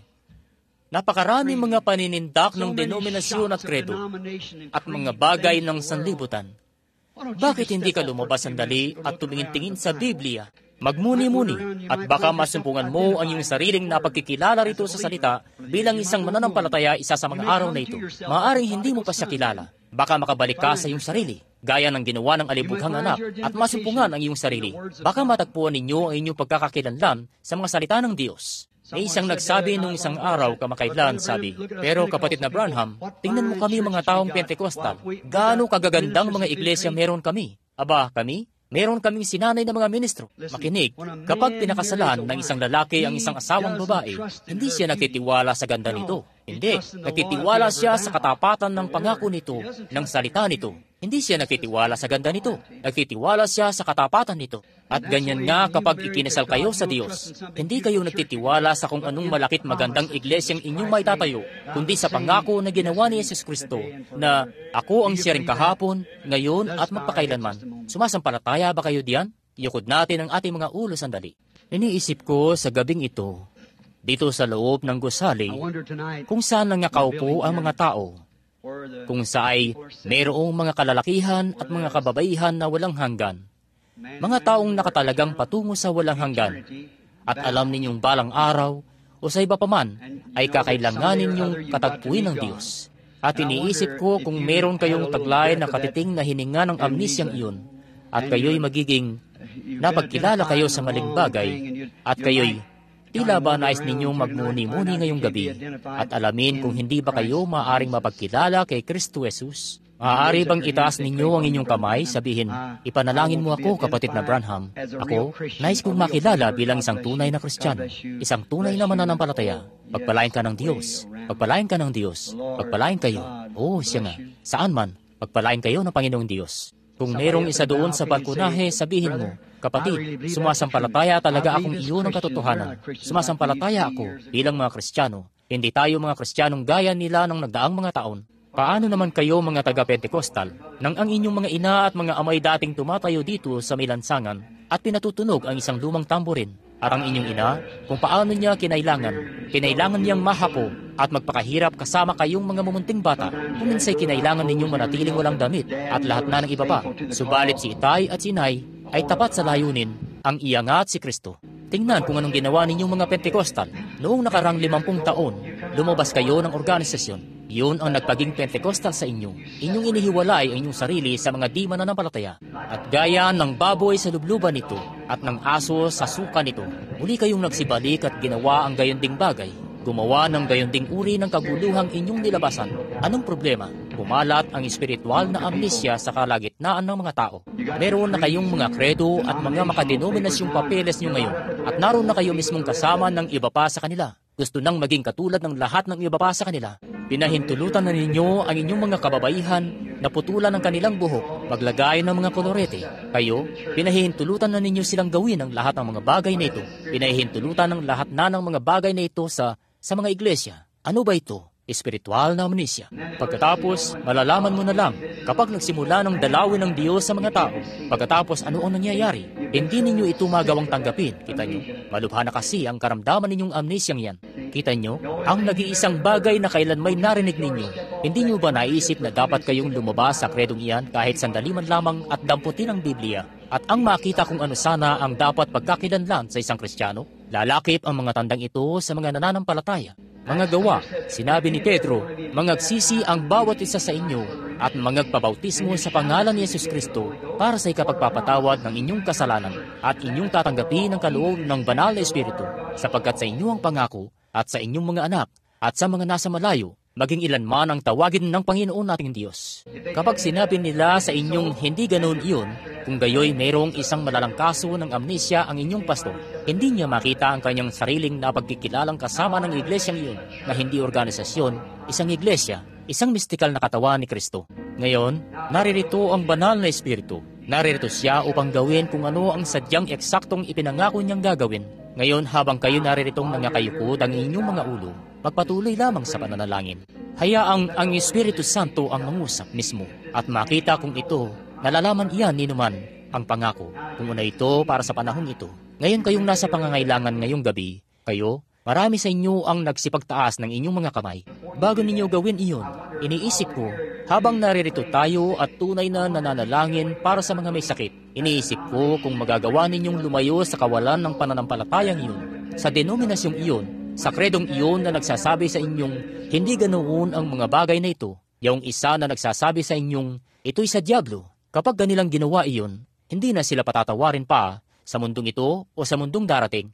Paano kung ito nga ang katotohanan? Isipin lamang, paano kung ito nga, kung gayon nasaan na kayo? Kita nyo? Hindi ninyo ito kailangang isaginig. Sampalatayanan lamang ito sa inyong puso. At mayroong mga tao ritong sumasampalataya doon. Nanatili na ako rito mismo sa loob ng huling 2 gabi. Nagpapagal sa ilalim ng isang bagay na sadyang, naku, pinipigil at kinakagat ang aking dila para hindi ko na ito matawag mismo. At alalahanin, kaibigan, ito'y sa pagitan mo na at ng Diyos. Paano kung mali iyon at iniisip mo ang gayon? Alam mo kung ano ang mangyayari. Hindi ka na mapapatawad pa rito. Espiritual na amnesia. Tuloy-tuloy ka nang magtutungo sa iyong walang hanggang kamatayan, kawalang pananampalataya. Ang hindi sumasampalataya ay hinatulan na. Ngayon, manalangin para sa inyong karamdaman. Sabihin, Panginoong Yesus, ipinangako mo po ako, meron marahil ilang mga estranghero rito na hindi pa nakakapunta rito dati. Ipinangako ni Jesus kung paano ang nangyari. Kukuha ko ng isang kasulatan. Noong panahon ni Lot, nang ang Diyos ay mahayag sa isang katawan na laman, at ang mga tao, Si Abraham, ang pangkat na hinirang, ang tinawag na pangkat, at binago ang pangalang Abraham sa Abraham. Pagkatapos ay kanyang nakitang naging laman ng salita, at nakilala nito ang mga pag-iisip na nasa puso ni Sarah. At nang ang maharlikang binhi ni Abraham ay dumating, ganoon ang kanyang ginawa, at tinawag nila siyang isang diablo. Sinabi niya, ngayon kapag dumating ang banal na espiritu, ay gagawin ang gayon ding bagay. Sabi, ngayon ay meron pang kapatawaran nung tinawag ninyo ako ng ganyan. Subalit, kung kayo'y magagsalitang laban sa banal na espiritu, ay wala ng kapatawaran pa. Ngayon, nawa siya, sa kanyang kapangyarihan, ay pumarito sa mga taong ito na tagapakinig, saan man kayo naroroon, at gamit ang kanyang espiritual na pagkilalay, ipakita na siya ay ang salita. Nang sa gayon, kung meron man ditong dumaranas ng sakit na amnesia, na sila'y hindi na magkaroon pa ng dahilan bago gawin itong pagtawag sa altar, tulungan nawa ng Panginoong Diyos. Ngayon, habang nakayukod ang inyong mga ulo na nananalangin may pagpipitagan, kita ninyo, may isang binibining nakaupo rito sa harap ko. Nakataas ang kanyang mukha, ang kanyang mga kamay. Naghihirap siya sa isang kalagayan sa gulugod at meron din siyang nerbiyos. May sakit siya sa sikmura at nakaupo siya rito ngayon sa harap ko. At malalaman niya marahil, hindi siya nagmula sa lalawigang ito. Tagaroon siya sa isang siyudad na tinatawag na Macon. Oh, naniniwala ka bang maaaring sabihin sa akin ng Diyos kung sino ka? Ikaw si Binibining Ayers. Kung tama iyan, itaas mo ang iyong kamay. Isa akong estranghero sa iyo. Totoo yun, hindi ba? Wala na ngayon ang iyong sakit. Si Jesus Kristo, nahipo mo ang kanyang damit. Pinagaling ka niya. Ngayon, sampalatayanan lamang ito. May isang lalaking nakaupo sa may likuran ng gusali. Hinahangad niya ang bautismo ng banal na espiritu. Inanais niya ang bautismo ng espiritu. Nakatayo siya rito sa harap ko. Hindi siya taga rito rin. Siya ay taga Carolina. Charlotte. Lipo ang kanyang pangalan. Sumampalataya ng buong puso mo at pupuspusin ka ng Diyos ng banal na espiritu. Aking kapatid, kung sasampalatayanan mo ito, dito sa bandang kanan ko, narito ang isang lalaki at ang kanyang asawang nakaupo mismo ritong diretso sa harapan ko. Isa itong matandang mag-asawa sa kanan ko. Ang babae ay naghihirap sa isang kalagayan sa bituka. Ang kanyang asawa ay may sakit sa puso. Hindi sila taga rito. Taga Tennessee sila. Ginoo at Ginang Tomas. Kung sasampalataya kayo ng inyong buong puso, itaas ang inyong mga kamay at maaari nyo nang tanggapin ang inyong kagalingan. Pinagaling na kayo ni Jesus Kristo. Iyon mismo ang ipinangako niyang gagawin. Subalit hindi ko pa nakita sa tanang buhay ko ang mga taong iyon. Espiritual na amnesia. Sinabi ni Jesus, ang mga gawang ginagawa ko ay inyong ring gagawin. Kaunti pang panahon at hindi na ako makikita ng sanlibutan. Gayon may makikita ninyo ako, sapagkat ako, panghalipanao, ay sa inyo mismo, hanggang sa katapusan ng sanlibutan. Si Jesus Kristo ay siya ring kahapon, ngayon at magpakailanman. Ngayon, sa mga kalalakihan at kababaihang naririto, na sadyang may kung anong problema sa inyo, na sadyang hindi ninyo lamang makita kung paano, kayo, nais ninyong maniwala, subalit sadyang hindi kayo makapasok dito, at nais ninyo na may panalangin, nais ninyo siyang tanggapin habang kayo nasa kanyang presensya. Maaari ba kayong lumapit at tumayo dito mismo sa tabi ko? Hayaan akong manalangin at magpatong ng mga kamay sa inyo. Kung makakalapit kayo dito mismo ngayon, kayong naghihirap ng gayon sa espiritual na amnesia at nais na may panalangin, na kayo'y mapalaya na mula doon. Kung hindi kayo hindi isang mananampalataya, subalit gustong may panalangin, lumapit dito at tumayo. Pagpalain ka ng Diyos, binata. May lalapit pa ba? Pagpalain ka ng Diyos, binibini. Halik kayo. Pagpalain ka ng Diyos, batang binibini. Mayroon pa bang lalapit? Magsilapit kayo. Tumayo rito ngayon na. Espiritual na amnesia. Ayokong masalot niyan. Huwag nawang ipaintulot ng Diyos. Hayaan akong mamatay sa kamatayan ng kahit ano paman. Ngunit huwag akong hayaang mamatay ng ganyang kamatayan na bilang isang di mananampalataya. Magsilapit kayo. Tanggapin niyo siya ngayon. Maaari niyo ba itong gawin? Lumapit na buhat yan sa balkonahe, mga kaibigan. Ilang hakbang lamang pababa rito at maaari itong mga hulugan ng kaibahan sa pagitan ng kamatayan at buhay sa inyo. Tingnan nyo, hindi ko kayang pagawin si Kristo ng anuman. Hindi kailangang gumawa ni Kristo ng anuman maliban sa isang bagay. Kailangan niyang tuparin ang kanyang salita. Kinakailangan niyang gawin iyon upang maging Kristo, maging Diyos. Kinakailangan niyang tuparin ang kanyang salita. Ngayon, alalahanin, kung hindi kayo tiyak sa inyong karanasan, bakit hindi magsibaba rito ngayon? Kung kayo kaanib lamang sa isang denominasyon, kung kayo isang apong Pentekostal, ang Diyos ay walang mga apo. Meron siyang mga anak na lalaki at mga anak na babae. Subalit walang mga apong lalaki at babae. Kita nyo? Walang ganoon ang Diyos. Meron lamang siyang mga anak na lalaki at mga anak na babae. At alam ninyong hindi kayo ganoon. Nagsalita na marahil kayo sa iba't ibang wika. Nagsisayaw na marahil kayo. Marahil ay nagawa na ninyo ang lahat ng ito. Ayos lang yun. Wala akong anumang laban dito. Ngunit kung taglay pa rin ninyo iyang espiritual na amnesia, bumaba na at lumapit dito at tumayo dito. Manalangin tayo tungkol dito. Anong masasabi ninyo?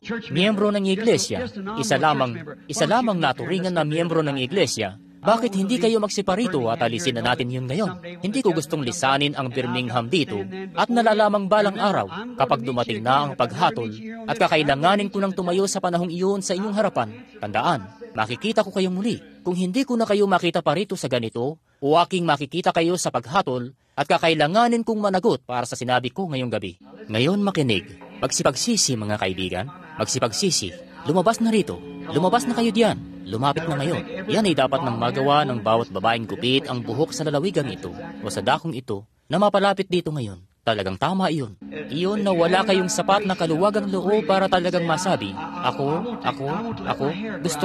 gusto kong pahabain ang aking buhok, kapatid na Branham. Ito'y dapat, kinakailangan kong, wala akong kaluwagang loob para magawa ito. Aba, sasabihin nyo, meron ba iyang anumang kinalaman dito? Dito hindi pa katagalan, isang talagang kilalang ministro ang lumapit sa akin at sabi, gusto kitang patungan ng mga kamay, kapatid na Branham. Sabi, kinikilala ka ng lahat bilang isang propeta. Sabi ko, hindi ko kailanman sinabing isa akong propeta. Sabi niya, pero kinikilala ka ng mga tao na gayon.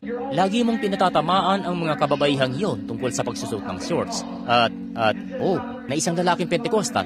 At sinabi, tungkol sa pagsusot ng shorts at pagpapaputol ng kanilang buhok at mga gayong bagay. Sabi, hindi mo na gawain yun. Sabi ko, kaninong gawain yun kung ganoon? At sabi niya, ang mga taong yun, bakit hindi mo turuan ang mga babaeng iyon kung paano magkaroon ng mga dakilang espiritual na kaloob at tumulong sa mga tao sa halip na pilitin na, sabi, kinikilala ka nila kung ano ang sabihin mo sa kanila, paniniwalaan kanila. Sabi, bakit hindi mo sabihin sa kanila kung paano makakuha ng mga dakilang kaloob at ang tumulong sa mga tao sa halip na hatulan sila palagi? Sabi ko, paano ko pa sila tuturuan ng algebra kung ABC lang ay hindi pa nila matutunan? Kita nyo?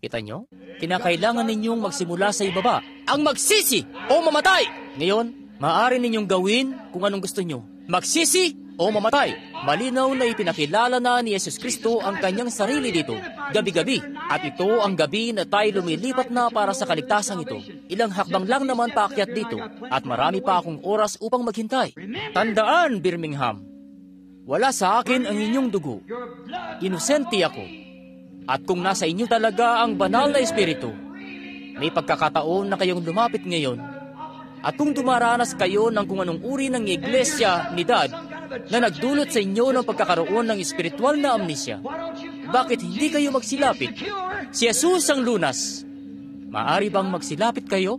Ngayon, ilang tao ang umalis ng balkonahe. Hinihintay ko upang makita kung nasaan na sila. Kung lalabas ba o lalapit sa altar. Ang mga ito dito sa ibaba, magsiparito na sa palibot. Siya nga, kayong mga naririto, magsiparito at tumayo sa palibot ng altar. Sabihin, tapos na ako rito. Oo, magsisiparito sila. 2 binibini. Mabuti yan. Magsiparito na kayo ngayon. Sadyang ilang hakbang lamang mula rito at maaaring magdulot ng kaibahan ang mga hakbang na iyon. Ngayon tumingin, meron akong gustong itanong sa inyo. Paano kung dumating nga siya sa gabing ito? Oo, sasabihin, hindi siya darating. Hindi ko alam kung siya nga o hindi. Ito ang huling tanda, alalahanin. Ganito ang sabi ng Panginoon. Narinig niyo na ba akong nagsabi ng gayon kundi yaon lamang kung ano ang totoo? Nakikita niyo na ang huling tanda para sa inyo. Nasa kasulatan iyon. Nakita niyo na ang huling tanda para sa inyo, Pentecost. Huwag nang maguluhan pa ngayon sa kung ano ang ipinangako niya sa Israel pagkatapos ng pag-agaw. Hindi kayo iyon. Wala na kayo sa panahong iyon. Kita nyo? Ngayon na ang panahon ninyo. Ngayon na ang para sa inyo na tanda. Ngayon na ang inyong oras. Huwag nyo itong tanggihan. Huwag nyong gawin iyon. Maiging lumapit na kayo.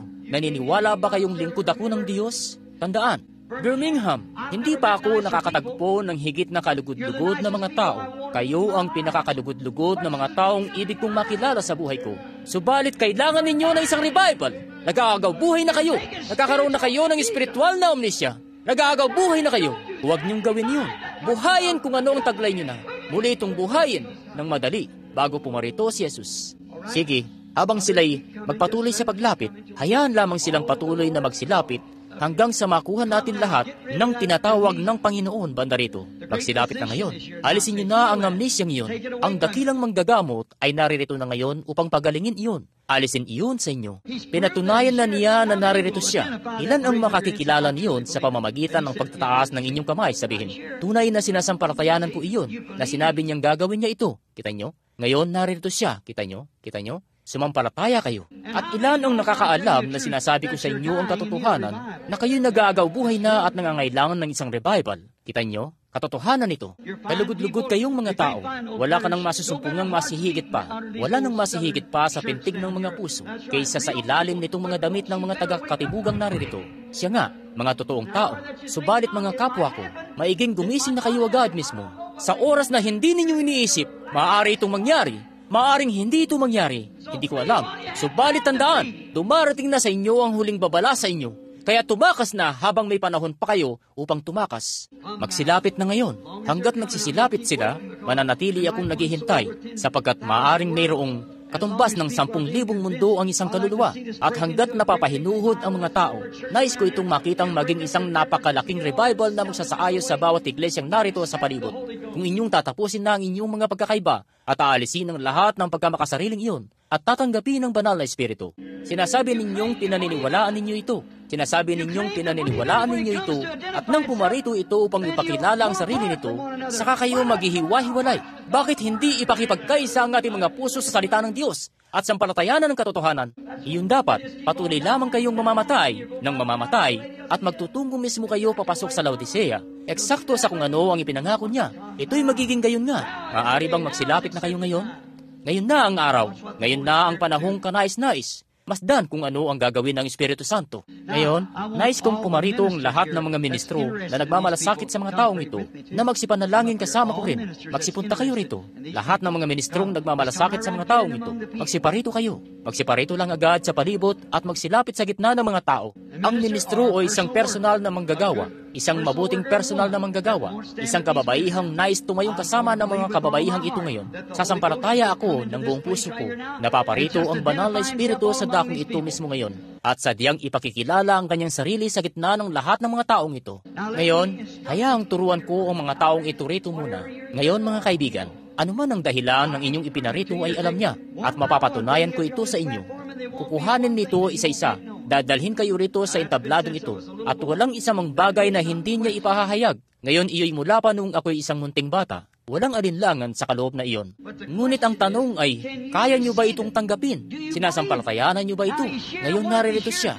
Bueno, kung naririto siya, kung gayoy mayroon lamang nag-iisang bagay, tinutupad niya ang kanyang salita. Kung gayoy sampalatayanan lamang na makakamit ninyo ito at tanggapin ito at tumayo at sabihin, Panginoong Diyos, naririto po ako upang tanggapin ito at manatili lamang diyan hanggang sa mangyari iyon. Gaya ng sinabi ni Buddy Robinson minsan doon sa isang taniman ng mais. Sabi niya, Panginoon, kung hindi mo po sa akin ipagkakaloob ang banal na espiritu, sa iyong pagbabalik ay makasusumpong ka ng isang salansan ng mga butong nakahimlay dito mismo. Talagang seryosong-seryoso siya at hindi ka makakatanggap ng kahit ano mula sa Diyos hanggang sa sapat na ang pagkadesperado mo. Ngayon, napansin niyo ba ang pananim ngayon?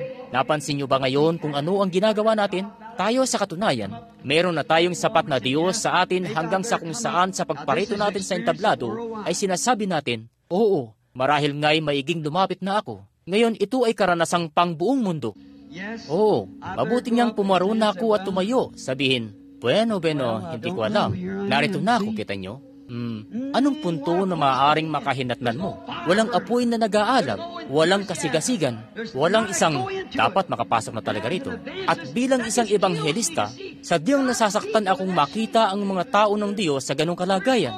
Dapat sana'y nag-aalab tayo. Subalit nakita ninyo, ano ba yun? Ito ang eksaktong sinabi ko sa inyo. Apokalipsis 3, ikaw ay malahininga. At sabi niya, sapagkat ikaw ay malahining nga, kung gayon ay isusuka kita mula sa aking bibig. Tama ba? Iyon ang sinabi niya. At kung sinabi niya iyon, iyon ang kanyang gagawin. Kaya huwag tayong maging ganoong mga tao. Narito kayo na nangangailangan. Kunin na natin ito o mamatay na mismo rito. Siya nga, kunin na natin ito o mamatay na. Ngayon, mahal kong kapatid na lalaki, kapatid na babae, kung makabababa lamang ako at matutulungan kayong gumawa ng anuman, tiyak na gagawin ko ito. Ngayon, sa pamamagitan ng isang kaloob, masasabi ko sa inyo kung ano ang ipinunta ninyo rito. Masasabi ko sa inyo kung anong sa pamamagitan ng banal na Espiritu, sa pamamagitan ng Espiritu ng Diyos, masasabi sa inyo kung ano ang inyong ipinunta, kung ano ang inyong nagawa, kung ano ang mangyayari sa hinaharap, kung anumang ganoon. Subalit, hindi iyon ang magsasaayos nito. Kinakailangan ninyo itong tanggapin, kayo mismo. Kinakailangan kayo ito. Ngayon, handa na ba kayo? Itaas ang inyong kamay. Sabihin, handa na ako. Handa na akong mamatay dito mismo. Ngayon, huwag niyo itong gawin libang totoo ito sa inyo. Handa na akong mamatay dito mismo o makuha ang nais ko mula sa Diyos. Amen. Talaga bang handa na kayo? Kung gayoy, magsitayo ang mga tagapakinig sa lahat ng dako. Ngayon, sama-sama, pagkaisahin natin ang ating mga sarili. Manalangin tayo. At tayo lamang ay, kayong mga ministro ay lumapit na ngayon sa mga taong ito rito, bawat isa, at inyong ikinakatawan ang mga kamay ni Kristo ngayon. Kayo na naghahangad ng Espiritu Santo, kayo na nanais ng karanasang iyon, hindi siyang kagalakang emosyonal. Nais ninyo ang banal na Espiritu, ang buhay, ang binhi ng buhay sa loob ninyo. Nais na ninyong mawala ang amnesyang iyon na nagiging sanhi ng inyong hindi pagkakilala sa inyong sarili. Hindi ninyo alam kung saan kayo nakatayo. Hindi ninyo alam kung ano kayo. Alisin na natin ito ngayon mismo. Mayroong bagong kapanganakan dito para sa inyo. Isang totoong tunay na bagong kapanganakan. Ngayon, ipatong natin ang ating mga kamay sa mga taong ito. Ating bawat isa, itaas ang ating mga kamay at manalangin ng may pagkakaisa. Makalangit na Ama, sa pangalan ng Panginoong Yesus, ipagkaloob po, Panginoon, na sa pangalan ni Yesus Kristo, na ang banal na Espiritu ay pumarito ngayong gabi, ngayong Sabado ng gabi, kung saan bumaba ang banal na Espiritong gaya ng isang rumaragasang malakas na hangin. Babautismuhan nawa ang mga taong ito tungo sa banal na Espiritu. Huwag nawa silang lisanin ng apoy at kapangyarihan ng Diyos. Kung narito sila sa kinaumagahan, manatili nawa sila. Manatili hanggang sa mapuspos ng banal na Espiritu.